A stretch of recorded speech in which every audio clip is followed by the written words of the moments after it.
Hello friends, welcome back to my YouTube channel Boom Study Point में। Friends, आज के इस वीडियो में हम लोग बिहार बोर्ड क्लास 6 जियोग्राफी का अध्याय 10 बिहार दर्शन 2 को पढ़ेंगे।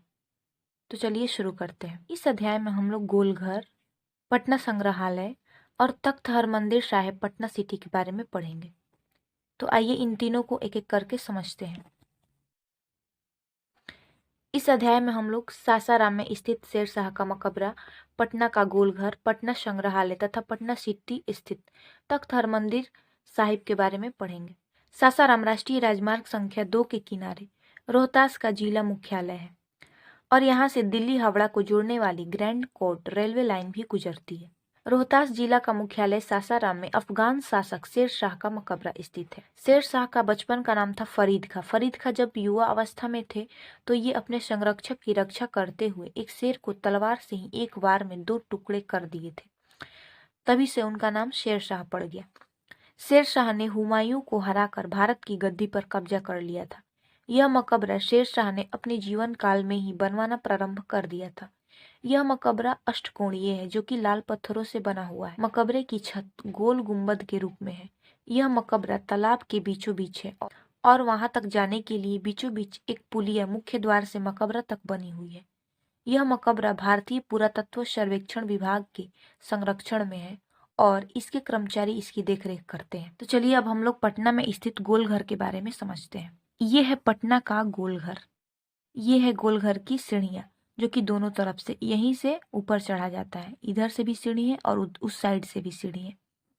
और ये है गोलघर में जाने के लिए मुख्य द्वार। अंग्रेजों ने इसे अनाज के भंडारण के लिए बनवाया था ताकि इसमें अनाज का भंडारण हो सके और अकाल के समय जैसे कि बाढ़, सुखाड़, ऐसी स्थिति में इसका अनाज उपयोग किया जा सके।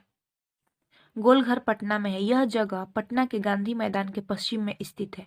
गोलघर की गोल दीवारों पर एक सूचना पट्टी लगी होती है जिसमें गोलघर के संबंध में बहुत सारी जानकारियां लिखी होती है। गोलघर का निर्माण कैप्टन जॉन गोल्डस्टीन ने 1786 ईस्वी में अनाज के सुरक्षित भंडारण के उद्देश्य से करवाया था ताकि दुर्भिक्ष या अकाल के समय इस अनाज की मदद से लोगों की जान बचाई जा सके। इसकी दीवारें 12 फीट मोटी और 96 फीट ऊंची है। इसके शीर्ष पर चढ़ने के लिए दोनों ओर से सीढ़ियां बनी हुई है। गोलघर के ऊपर से पूरा पटना शहर दिखाई देता है। उत्तर दिशा में ही गंगा नदी है बिल्कुल पास में। दूर पूरब में महात्मा गांधी सेतु दिखाई पड़ता है जिसका विस्तार दूर तक दिखाई देता है। गांधी मैदान का विहंगम खुला क्षेत्र और एक किनारे पर स्थित श्री कृष्ण मेमोरियल हॉल तथा चारों ओर ऊंची इमारतें बहुत ही आकर्षक लगती है। गोलघर के निकट में ही पटना संग्रहालय स्थित है।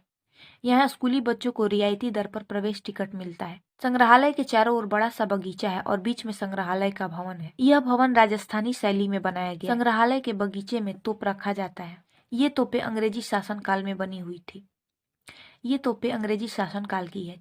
चारों ओर कई बड़ी बड़ी दुर्लभ मूर्तियां भी देखने को मिलती है।